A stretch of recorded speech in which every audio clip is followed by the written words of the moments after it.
መልካም አድማጮቻችንና ተመልካቾቻችን ተመልሰናል። እንግዲህ የአምነስቲን ጥናት ክፍተቶች እያየው ነው። አንደኛው የጥናቱ ስልቶች ክፍተት የሚል ነገር አይቻለሁ። ሁለተኛው ይሄ የአተረጓጎም ወይ ደግሞ የመደምደሚያ ክፍተት የሚለው ነው።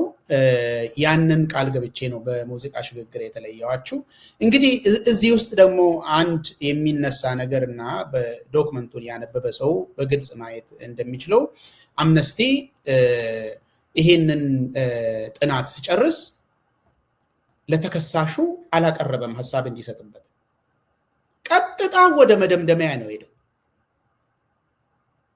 ይሄንን ኦኤልኤ አቅርቧል፣ ግን እነሱ ስላቀርበው አለ ምን ጥያቄ እየጠየቁ ያለው ቅድም እንደነገርኳችሁ እነሱንም ልጠይቅ ነው።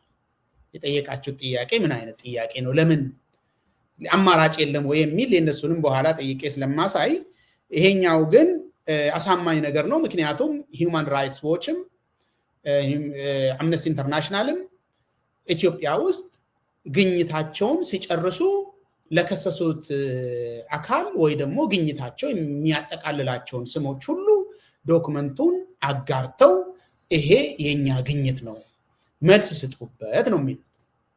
ምክንያቱም ያ የሰብአዊ መብት ጥናት ሙሉ ያደርገዋል፣ ተአማኒ ያደርገዋል የሚል ነው። አምነስቲ በዚህ ዙር ይሄንን አላደረገም። ቀጥታ ወደ መደምደሚያ ሄዶ መደምደሚያ ሰርቶለት ነው ያሳተመው። ለምንድን ነው የሆነው? የኦኤልኤ አድራሻ የላቸውም ወይስ አያስፈልግም ብለው አስበው? ለምን እንዳደረጉት አላውቅም፣ ግን ይሄ ወሳኝ ጥያቄ። ምክንያቱም ለኦኤልኤ ስላላጋሩ ብቻ አይደለም፣ የራሳቸውን የጥናት ስልት ስለሚጥስ ነው። ከዚህ በፊት የታወቁበትን ከዚህ በፊት እውቅና ያገኙበትን የጥናትን ስልት ስለሚጥስ ነው። ስለዚህ ይሄ ወደ መደምደሚያ ሳይካሄድ ነገሮቹ ትርጉም ሳይሰጣቸው፣ ምክንያቱም የጦር ወንጀል ነው ብለው ለትርጉም የሰጡት ከባድ ክስ ነው። ይሄንን ሳያደርጉ በፊት ምን ነው ማጋራት አልፈለጉም? ይሄንን ማጋራት ያልፈለጉበት ምክንያት ምንድን ነው? ይሄንን የጠየቅኩት እንደነገርኳችሁ የራሱን የአምነስቲን የጥናት ስልት የታወቀበትን የጥናት ስልት ስለሚጥስ ነው። አንድ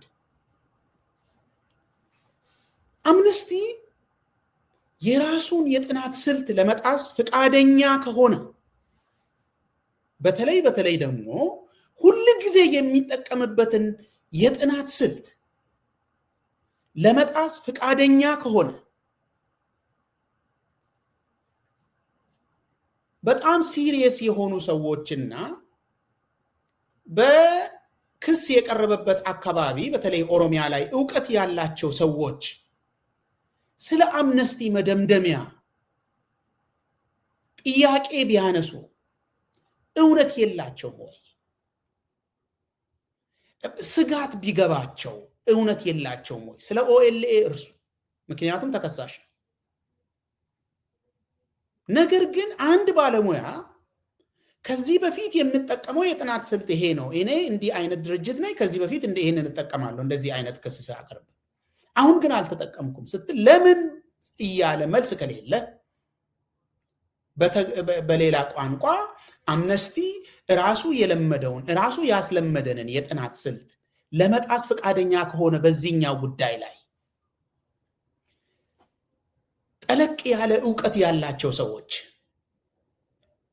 በተለይ ቀለም ወለጋንና ኦሮሚያንም በአጠቃላይ ጠለቅ ያለ ዕውቀት ያላቸው ሰዎች፣ ባለሙያዎች፣ ልምድ ያላቸው ሰዎች ለምን አደረክ ብለው ጥያቄ ቢያነሱና ለመቀበል ቢቸገሩ የአምነስቲን መደምደሚያ እውነት የላቸውም ወይ ለማለት ነው። እናንተ እንድትመካከሩበት ነው ይህንን ጥያቄ ያቀረብኩበት። አሁንም የአምነስቲ መደምደሚያ መከላከያ ቢቀርብበት ወይ ደግሞ ራሱን የሚከላከለው አካል ወይ ደግሞ ይህንን መከላከል እፈልጋለሁ የሚል አካል ከኦኤልኤም ውጭ በዚህ ምክንያት ጥያቄ ማንሳት የሚፈልግ አካል ቢኖር አምነስቲ መከላከያው ምንድነው? በምንድነው የሚያሳምነው? ወረቀቱ ላይ የለም። ከዚህ በኋላ የሚያትሙ ከሆነ የሚያወጡ ከሆነ አላቅም። በዚህ ውስጥ ግን የለም። ለምን እንደተው ጥያቄ ቢነሳ በምን እንደሚከላከሉ ማቀው ነገር የለኝም። ወረቀቱ ላይም የለም። ይሄንን ጥያቄ የምጠይቀውም ዝም ብዬ አይደለም። ኦኤልኤን ኤክስክሉድ ስላደረጉ አይደለም። አሁንም ስለ ሜቶዶሎጂ ስለሆነ ስለ ጥናት ስልት ስለሆነ እያወራው ያለሁት በዛ ጉዳይ ላይ የሚያሳይ ኢምፕሊኬሽን ስላለው ማወራው። የራሱን የጥናት ስልት ለመጣስ ፈቃደኛ ከሆነና አንደኛውን ወገን አይ እኔ ማናገርም አልፈልግም የኛውን የጥናቴንም ውጤት ማሳየት አልፈልግም የሚል ከሆነ ይሄ ጥናት አንድ ወገንን ወገንተኝነት አለው ከተባለ እንደዚህ የሚለው ሰው እውነትነት አለው ወይስ የለውም ነው ማለት።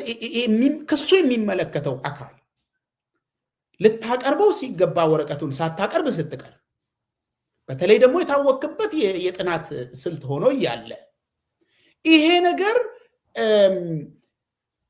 ኢምፓርሻሊቲ ይጎለዋል፣ ገለልተኝነት ይጎለዋል ቢባል እንደዚህ ብለው ጥያቄ የሚያነሱ ወይ ደግሞ የሚጠይቁ ሰዎች እውነትነት የላቸውም ወይ ነው። እኔ ይሄንን ጥያቄ ለመጠየቅ ትክክል ነው ብዬ ስለማምን አምነስቲም እድሉን ቢያገኝ ይመልሳል ብዬ ስለማምን ነው የምጠይቀው።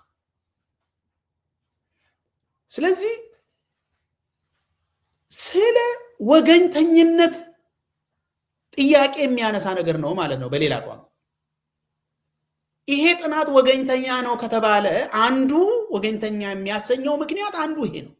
አምነስቲ የራሱን የሆነ የጥናት ስልትን ከምንም ሳይቆጥር ወደ መደምደሚያና ወደ ማተም ስለሮጠ ማለት ይሄ ጥያቄ ከተነሳ የወገንተኝነት ጥያቄ ከተነሳ ማለት እኔ አምነስቲ አሁን የኢትዮጵያን መንግስት ደግፎ ስራዬ ብሎ የኢትዮጵያን መንግስት ደግፎ ኦኤልኤን እየከሰሰ ነው ብዬ እያልኳቸው አይደለም።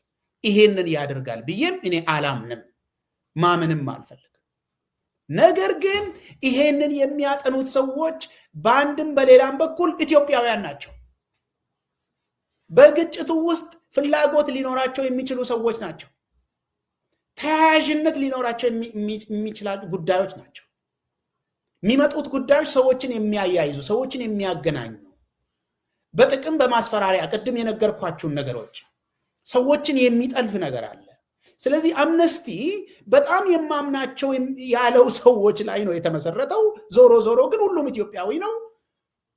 ሰዎች ደግሞ ግማሹ በውድ ሌላው በግድ ወገን ይዞ ነው ኦሮሚያ ውስጥ ባለው ግጭት ያለው ማለት ነው።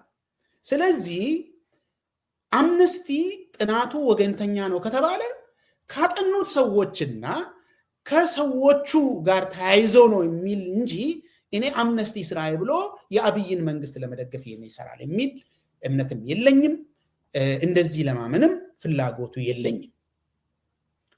የአንድ ሰው ስም ብቻ ነው በአደባባይ የወጣው ብያቸዋለሁ። ከዚህ ጥናት ጋር እኔ እነማን እንዳጠኑ እውቀቱ የለኝም። ያጠናውንም ሰውዬ ለማጥናት ፍላጎቱ የለኝም። ምክንያቱም የአምነስቲ ሰራተኛ ነው።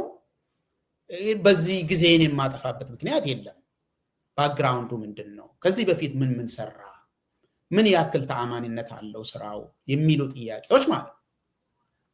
ነገር ግን ይሄ ጥናት እነኚህ ነገሮች እንዲነሱ በር የከፈተና ወሳኝ የሆነ የወገንተኝነት ጥያቄን የሚያስከትል ነው ለማለት ነው።